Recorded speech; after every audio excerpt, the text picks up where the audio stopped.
रुको, ये normal ice cream sticks नहीं है, इससे मैंने कुछ शॉकिंगली यूजफुल बनाया है। सिर्फ वेस्ट आइसक्रीम स्टिक से मैंने बनाया एक सुपर क्यूट ऑर्गेनाइजर बॉक्स। सबसे पहले मैंने स्टिक्स को एक शेप में अरेंज किया और ग्लू से स्ट्रॉन्ग बेस रेडी किया। फिर धीरे धीरे लेयर्स ऐड की और देखो कैसे सिंपल स्टिक्स एक बॉक्स में कन्वर्ट हो गए। थोड़ा सा डेकोरेशन, थोड़ी सी फिनिशिंग टच, बस रेडी हो गया मेरा एस्थेटिक ऑर्गेनाइजर। इसमें आप अपने पेन्स, मेकअप या स्मॉल आइटम्स इजीली स्टोर कर सकते हो।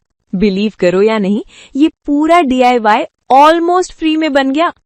अगर आपको ऐसी इजी DIY पसंद है तो लाइक और फॉलो करो। नेक्स्ट आइडिया और भी क्रेजी होगा।